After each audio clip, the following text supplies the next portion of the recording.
Hello students, कैसे हैं आप सब लोग। उम्मीद करती हूँ सब अच्छे होंगे और स्वस्थ होंगे। मैं Meena Rana ICT virtual class में आपका स्वागत करती हूँ। स्टूडेंट्स, हम पढ़ रहे हैं क्लास 8 की हिंदी हिंदी व्याकरण में हम पढ़ रहे थे वर्ण विचार। इससे प्रीवियस लेक्चर में हमने पढ़ा वर्ण क्या होते हैं, वर्णमाला क्या होती है, वर्णों के भेद हमने किए जिसमें स्वर और व्यंजन आपने पढ़े, स्वर क्या होते हैं, इसके बाद स्वरों के भेद आपने किए, साथ में आपने स्वरों की मात्राएं देखी और अनुस्वार अनुनासिक आपने इसके बाद विसर्ग पढ़ा। ठीक है, और ये सभी आपने प्रीवियस लेक्चर में पढ़ा है। और इसका जो दूसरा भेद है व्यंजन, इसके बारे में हमने शुरू किया था कि व्यंजन क्या होते हैं और व्यंजनों के भेद किन किन आधारों पर हम करते हैं। तो इसको हम एक बार फिर से रिवाइज करेंगे यहीं से, व्यंजन से, क्योंकि स्वर को तो हम पहले पढ़ चुके हैं। ठीक है, तो देखिए व्यंजन और स्वर ये दो भेद हैं किसके, वर्णों के। ठीक है, तो स्वर क्या होते हैं, जो स्वतंत्र अवस्था में जिनका उच्चारण आप स्वतंत्र रूप से कर सकते हैं उन्हें स्वर कहते हैं। अर्थात जिनका उच्चारण करने में वायु आपके मुख के अंदर कहीं भी रुकती नहीं है, उन्हें स्वर कहते हैं। और व्यंजन किन्हें कहते हैं, जिन वर्णों के उच्चारण में स्वरों की सहायता ली जाती है, अर्थात इनका उच्चारण करने में आप स्वर की मदद लेते हैं, उन्हें व्यंजन कहते हैं। अब इसके उच्चारण में वायु जो है ना थोड़ा रुक कर मुख से बाहर निकलती है, और हिंदी में व्यंजनों की जो संख्या है वो 33 है, क से लेके ह तक। अब ये स्वतंत्र अवस्था में आपके लिखे हुए व्यंजन इस प्रकार से हलंत के साथ लिखे जाते हैं, और जब इसमें स्वर जुड़ा होता है तब ये हल नहीं होता है। ये हम पहले स्वर में भी आपको बता चुके हैं। साथ में यहाँ पर 4 आपके संयुक्त व्यंजन हैं, उनको मिला करके आपके 37 हो जाएंगे। व्यंजनों के भेद बताए थे कि स्पर्श के आधार पर, श्वास मात्रा के आधार पर, दो आधारों पर इसके भेद हुए हैं। पहला है आपका स्पर्श के आधार पर, और हमने यहाँ पर स्पर्श के आधार पर व्यंजनों के 3 भेद आपको बताए हैं। पहला आपका स्पर्श व्यंजन, अंतःस्थ व्यंजन और ऊष्म व्यंजन, 3 भेद। जिन्होंने नहीं लिखा है प्रीवियस लेक्चर में वो इसे लिख लीजिएगा। स्पर्श के आधार पर व्यंजनों के 3 भेद। ठीक है, तो इसको आप इस प्रकार से भी लिख सकते हैं, वर्णों के दो आपको भेद बताए हैं, स्वर और दूसरा व्यंजन, स्वर और दूसरा आपका व्यंजन। स्वरों के आपको 3 भेद आपको बताए, ह्रस्व, दीर्घ और प्लुत स्वर, ह्रस्व स्वर, दीर्घ स्वर और प्लुत स्वर। ठीक है, नोट डाउन करते रहेंगे इसे। व्यंजनों के भी भेद किए गए, लेकिन व्यंजनों के दो आधार पर इसके भेद हुए हैं, दो आधारों पर इसके भेद हुए हैं। पहला आधार है आपका स्पर्श के आधार पर, और दूसरा है श्वास मात्रा के आधार पर, श्वास मात्रा के आधार पर।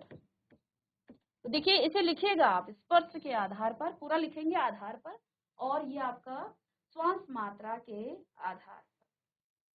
अब देखिए स्पर्श के आधार पर भी आपके 3 भेद हैं, शॉर्ट में लिखेंगे, इसके आधार पर भी 3 हैं। पहला है स्पर्श व्यंजन, दूसरा है अंतःस्थ अंतःस्थ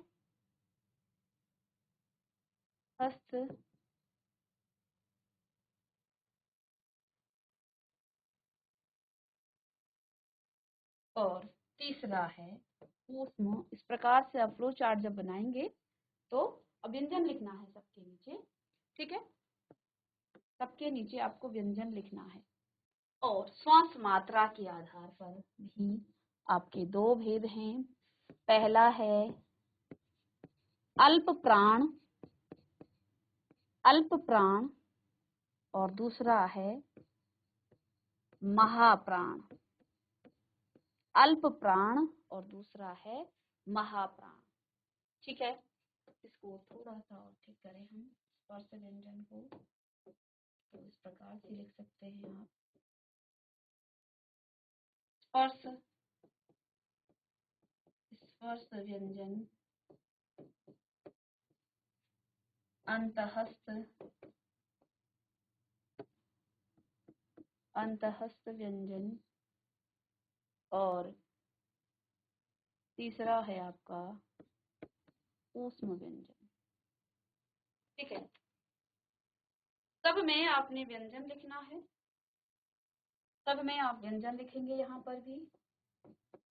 तो ये एक फ्लो चार्ट है, और इसके माध्यम से, क्योंकि जब आप पढ़ते हैं ना वहां पे आपको डाउट हो सकता है, तो इसको आप यहाँ से करें, इसके बाद आपको क्लियर हो जाएगा कितने किसके भेद हैं। वर्ण के दो भेद हैं, पहला भेद है स्वर और दूसरा भेद है आपका व्यंजन। ठीक है,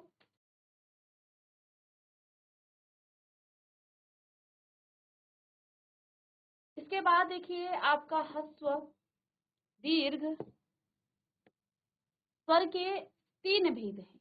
कौन कौन से? ह्रस्व स्वर, स्वर लिख सकते हैं आप यहाँ पर, ह्रस्व स्वर, दीर्घ स्वर और प्लुत स्वर। सब में स्वर लिखें क्योंकि हम स्वर की ही बात कर रहे हैं। तो ये तीन है आपके, ह्रस्व स्वर, दीर्घ स्वर और प्लुत स्वर। ये स्वर के तीन भेद आपने पढ़ लिए हैं। ठीक है, दूसरा भेद है वर्ण का व्यंजन। व्यंजन लिखिए, दूसरा भेद है व्यंजन।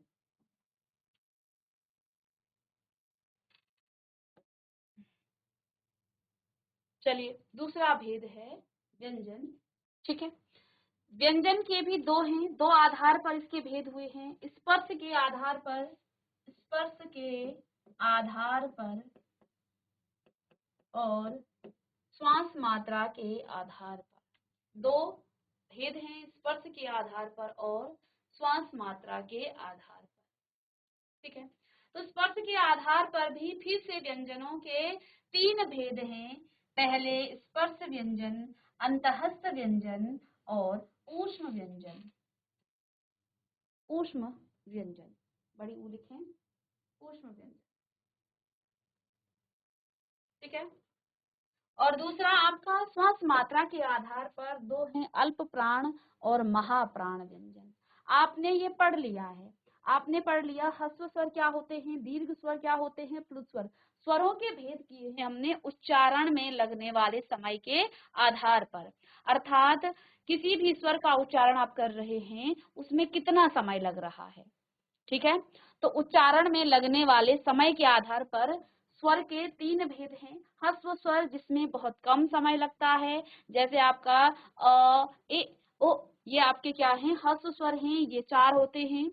इसके बाद दीर्घ स्वर, इसमें ह्रस्व स्वर से दुगना समय लगता है, इन्हें दीर्घ स्वर कहते हैं। प्लुत स्वर जिनका उच्चारण करने में दीर्घ स्वर से भी ज्यादा समय लगता है। अब दूर के किसी व्यक्ति को जब आप आवाज मारते हैं ना, तो आप एक लंबा स्वर लगाते हैं।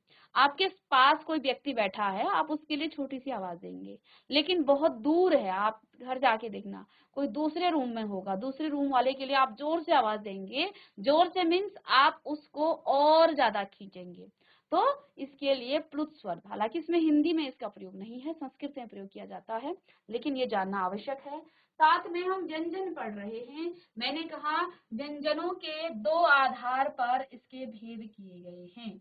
पहला आपका है स्पर्श के आधार पर, दूसरा है श्वास मात्रा के आधार पर। स्पर्श के आधार पर मीन्स कि किसी भी व्यंजन का आप उच्चारण कर रहे हैं, उच्चारण करने में आपके मुख के अंदर कौन सा भाग कहाँ स्पर्श कर रहा है, या वो व्यंजन कहाँ से वो व्यंजन जो है आपका उच्चारित हो रहा है। तो यहाँ पर आपकी जीभ जो है कहाँ कहाँ स्पर्श कर रही है आपके मुख के अंदर। तो इसके भी तीन भेद हैं। स्पर्श व्यंजन जो आपको सीधे ये बताएगा कि आपकी जीभ आपके मुख के अंदर कहाँ स्पर्श कर रही है। उसके बाद आपका अंतःस्थ व्यंजन आएगा और तीसरा आपका ऊष्म व्यंजन आएगा। श्वास मात्रा के आधार पर किसी भी व्यंजन को जब आप उच्चारण कर रहे हैं तो आप कितनी श्वास की मात्रा छोड़ रहे हैं, उस आधार पर अल्प प्राण, महाप्राण। ठीक है, तो ये है, आपको इस फ्लो चार्ट को आप बना सकते हैं।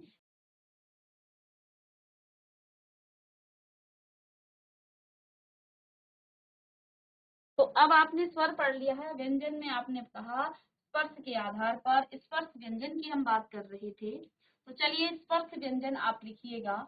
जिन व्यंजनों का उच्चारण करते समय जीव मुख के विभिन्न भागों, कौन कौन से भाग हमारे मुख के अंदर होते हैं? हमारा कंठ है, उसके बाद हमारा तालु है, मूर्धा है और दांत है और आपकी होंठ है। तो इनको स्पर्श करती है, उन्हें स्पर्श व्यंजन कहते हैं। इन्हें 5 वर्गों में बांटा गया है। ठीक है, और देखो वर्ग में, हर वर्ग में 5 वर्ण हैं और प्रथम वर्ण के आधार पर इनका नाम रखा गया है। अब आप देखिए क वर्ग, क ख ग घ अंग, तो इसमें देखिए क वर्ग आपका है क्योंकि पहला वर्ण क है। इसका आप उच्चारण कीजिए, आप 5 बार उच्चारण कीजिए, आप देखेंगे आपके कंठ से आवाज आ रही है। इसे जो है, इसका उच्चारण स्थान है कंठ, इसलिए इनको कहा जाता है कंठ्य। इसके बाद च वर्ग, इसका उच्चारण च छ ज झ य, तो इसका उच्चारण करते समय आपकी जीभ आपके तालु को स्पर्श करती है। तो जिस भी स्थान में आप इसका उच्चारण कीजिए। ठीक है, अब यहाँ से मैं आपको नहीं बता सकती हूँ कि तालु कहाँ है, मुंह खोल के नहीं बता सकती हूँ, लेकिन आप उच्चारण कीजिए। उच्चारण के बाद जहाँ आपकी जीभ टच कर रही है, जहाँ पर आपकी जीभ जो है स्पर्श कर रही है, वही आपका तालु स्थान है। तो च छ ज झ य, तो ये आपकी तालु है, इसलिए इस वर्ग के वर्णों को हम तालव्य कहते हैं। प्रश्न आता है कि छ कौन से वर्ग का वर्ण है? ठीक है, और इसमें आपको ऑप्शन दिया जाएगा कंठ या तालव्य, मूर्धन्य या दंत्य या ओष्ठ। तो देखिए यहाँ पर जो च वर्ग है वो आपकी तालु को स्पर्श करता है, इसलिए इनको तालव्य कहा जाता है। ट ठ ड ढ अण, ट ठ ड ढ अण, तो ये जहां पर स्पर्श कर रही है ये आपका मूर्धा स्थान है। ट ठ ड ढ अण, ट ठ ड ढ अण। अब साथ में अभी आपको एक चीज और बताऊंगी मैं, कि जो आपके स्वर है ना, ये तीनों स्वर एक जैसे ही है, लेकिन इनमें क्या डिफरेंट है, इनमें क्या यहाँ पर अंतर है, क्या डिफरेंस है इन दोनों तीनों स्वर में? तीनों ही स्वर आपके एक जैसे ही है, इनका उच्चारण एक जैसे ही आप इनको पुकारेंगे। देखिए सबसे पहले आपकी ये स्वर, फिर ये स्वर, फिर ये स्वर, सौ ही है तीनों, लेकिन इनमें अंतर क्या है? पहले इसको जान लें, फिर इसके बारे में जानेंगे। ट ठ ड ढ अण, ट ठ ड ढ अण। अब जहां पर आपकी जीभ स्पर्श कर रही है वो है आपके मुख का मूर्धा स्थान। ट ठ ड ढ अण, ट ठ ड ढ अण। ठीक है, तो देखिए जब आप इस स का उच्चारण करते हैं, इस सौ का जब आप उच्चारण करते हैं, इसको मैं नेक्स्ट उसमें बताऊंगी। तो देखिए यहाँ पर ये आपका क्या है, ये मूर्धा है, मूर्धन्य इनको कहा जाता है। त थ द ध न, 5 बार उच्चारण कीजिए, त थ द ध न। अब जहां पर आपका आपकी जीभ स्पर्श कर रही, आप समझिए, आप इसको उच्चारित कीजिए और आप जानेंगे आपकी जीभ उच्चारण कहाँ टच हो रही है, दांत पे टच हो रही है, इसलिए इनको कहा जाता है दंत्य। और प फ ब भ म, तो यहाँ होठों से आप इसे क्या कर रहे हो, उच्चारण कर रहे हो, इनको कहा जाता है ओष्ठ्य। अब मैंने यहाँ आपसे कहा कि 3 जो ये आपकी सौ हैं,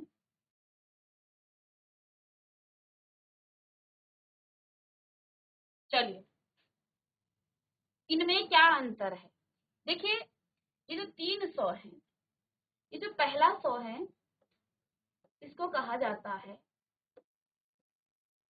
तालव्य। तालव्य क्यों कहा जाता है? क्योंकि इसका जो उच्चारण है ना, स श श श, तो इसका जो उच्चारण है उसका उच्चारण स्थान क्या है? तालु है। आपके मुख के अंदर जो तालु स्थान है उसी से आप इसे क्या कहेंगे, उसका इसका उच्चारण भी करेंगे। सौ ही है तीनों, लेकिन इनमें अंतर है उच्चारण स्थान में, इनका अलग अलग होने के कारण इनका जो उच्चारण है वो अलग अलग होता है। ठीक है, इसके बाद दूसरा जो स्व है ना, ये मूर्धन्य स्व है, मूर्धा को स्पर्श करती है आपकी जीभ। मूर्धन्य, इसको कहा जाता है मूर्धन्य। अर्थात जब आप इसका उच्चारण करेंगे श, क्या कहेंगे, श, जो आपका मूर्धा स्थान है, आपको नहीं पता है आपके मुख के अंदर मूर्धा क्या है। आप ट ठ ड ढ, आपको इतना तो पता है ट वर्ग के सारे वर्ण आपके मूर्धा वाले हैं, तो आप ट ठ का उच्चारण कीजिए, ट ठ ड ढ अण। तो जहां से आपने ट ठ वाला वर्ग का उच्चारण किया, वहीं से आप इस स का उच्चारण भी करेंगे। तो श क्या आ जाएगा, श। क्यों, आप किसका उच्चारण कर रहे हैं, कहाँ पे आपने जीभ टच करनी है, अपनी मूर्धा को। आपको नहीं पता मूर्धा क्या है, आप ट ठ ड ढ अणो कीजिएगा, तो वहां पर आपको पता चलेगा कि ये आपका मूर्धा स्थान है। फिर देखिए, अब इसके बाद ये जो स है, स, अब इसका उच्चारण करते समय आप जो है इसको कहते हैं तालव्य स, इसे मूर्धन्य स, और ये आपका दंत्य स। ठीक है, तो ये आपका इसका उच्चारण करते समय आपकी जीभ आपके दांतों को क्या करती है, टच करती है। ठीक है, दंत्य। आई बात समझ में, इसे भी आप लिख लीजिएगा साथ साथ।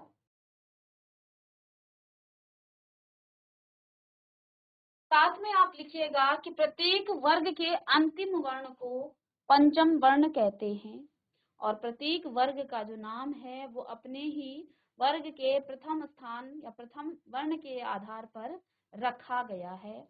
ये शायद जिन बच्चों ने लिख लिया है वो मत लिखे, बाकी जिन्होंने नहीं लिखा था वो इसको नोट डाउन करें। अब देखिए, हमने क्या कहा था, हमने कहा कि स्पर्श के आधार पर तीन इसके क्या हैं, तीन इसके भेद हैं। पहले स्पर्श व्यंजन, दूसरा आपका अंतःस्थ व्यंजन। अब अंतःस्थ व्यंजन क्या होते हैं, इसमें तो आपने पढ़ लिया, स्पर्श में आपके 5 वर्ग हैं, वो आप पढ़ चुके हैं, जिसमें आपका क्या 5 वर्ग को जो है अलग अलग इस प्रकार से लिखा गया है, जो आपके कंठ्य, तालव्य, मूर्धन्य, दंत्य और ओष्ठ्य आते हैं। अब यहाँ पर अंतःस्थ व्यंजन, अंतःस्थ व्यंजन किसे कहा जाता है, इसको आप लिखिएगा, हेडिंग डालिएगा, अंतःस्थ व्यंजन। ठीक है, जिन व्यंजनों के उच्चारण में वायु मुख के किसी भाग को पूरी तरह स्पर्श नहीं करती है, उन्हें हम अंतःस्थ व्यंजन कहते हैं। अंतःस्थ व्यंजन भी आपके 4 होते हैं। अब अंतःस्थ व्यंजन में क्या होता है, जब आप इनका उच्चारण करते हैं ना, तो आपकी जो जीभ है वो जो है आपके मुख के अंदर किसी भी भाग को पूरी तरह से स्पर्श नहीं करती है, बिल्कुल हल्का सा, है ना, सेमी जो है उसको वो क्या करेगी, स्पर्श करेगी। उन्हें अंतःस्थ व्यंजन कहते हैं। आप इनको याद कर लें, य, र, ल और वो, ये 4 आपके अंतःस्थ व्यंजन कहलाते हैं। तो अंतःस्थ व्यंजन आपके य, र, ल, व। ठीक है, चलिए लिखिएगा। अब इसके बाद आपका आता है ऊष्म व्यंजन। ऊष्म व्यंजन क्या है, ऊष्म यानी कि गर्मी। जिन व्यंजनों के का उच्चारण से वायु मुख के विभिन्न भागों से रगड़ खाकर ऊष्मा गर्मी पैदा करती है, उन्हें ऊष्म व्यंजन कहते हैं। ऊष्म व्यंजन 4 होते हैं। देखिए, जो आपका तालव्य श है, फिर उसके बाद आपका श है, फिर स है और ह है, ये जो है आपके ऊष्म व्यंजन कहलाते हैं। इनको आप नोट डाउन करें, ऊष्म व्यंजन और अंतःस्थ व्यंजन, 4-4 वर्ण यहाँ पर लिखे हुए हैं, 4-4 व्यंजन लिखे हैं। अंतःस्थ में य, र, ल और व आता है, और ऊष्म में आपके तीनों स आती हैं, स, श, स, ह। ये जो है आपके ऊष्म व्यंजन के अंतर्गत आते हैं। चलिए इन्हें नोट डाउन कीजिएगा। और दूसरा आधार है श्वास मात्रा के आधार पर व्यंजनों के भेद। तो इसके आधार पर, जैसा कि हम ऊपर ही लिखा चुके हैं, 2 भेद हैं, अल्प प्राण और महाप्राण व्यंजन। अल्प प्राण और महाप्राण व्यंजन, चलिए लिखिएगा, अल्प प्राण और महाप्राण व्यंजन। तो चलिए लिखिएगा अल्प प्राण व्यंजन। तो अल्प प्राण व्यंजन क्या होता है, जिन वर्णों के उच्चारण में वायु जो है कम मात्रा में होती है, यानी कि आपके उच्चारण में वायु की मात्रा कम होती है, यानी कि इनका उच्चारण करते समय वायु की मात्रा जो है कम होती है, उन्हें अल्प प्राण कहते हैं। और हिंदी वर्णमाला में प्रत्येक वर्ग का, अब वर्ग आप जानते हैं ना, आपने अभी 5 वर्ग पढ़े, क वर्ग, च वर्ग, ट वर्ग, त वर्ग और प वर्ग, और हर वर्ग में 5 वर्ण हैं। तो देखिए, प्रत्येक हिंदी वर्णमाला के वर्ग का पहला, तीसरा और पांचवा, यानी कि विषम जो आपके नंबर में जो वर्ण हैं वो आपके अल्प प्राण व्यंजन कहलाते हैं।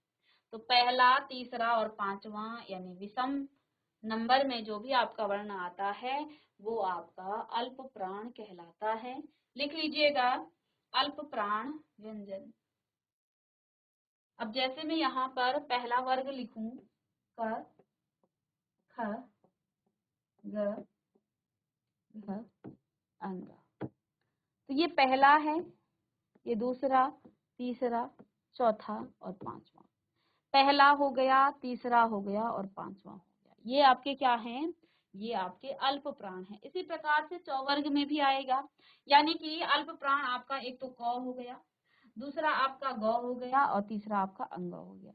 ये अल्प प्राण है। तो यहाँ आपको लिखे भी हैं, नीचे लिख करके आपको दिखा दिया गया है। ठीक है, च वर्ग के जो वर्ण हैं, तो पहला आपका च हो गया, तीसरा ज हो गया और पांचवा य हो गया। इसी प्रकार से लिखिएगा, ट वर्ग का पहला वर्ग ट है, ट वर्ग का पहला वर्ग ट है, तीसरा वर्ग आपका ड है और पांचवा वर्ग वर्ण आपका ण है।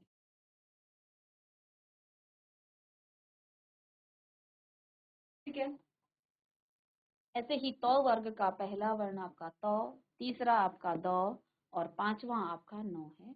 और प वर्ग का पहला वर्ण प, तीसरा आपका ब और पांचवा वर्ण आपका न है।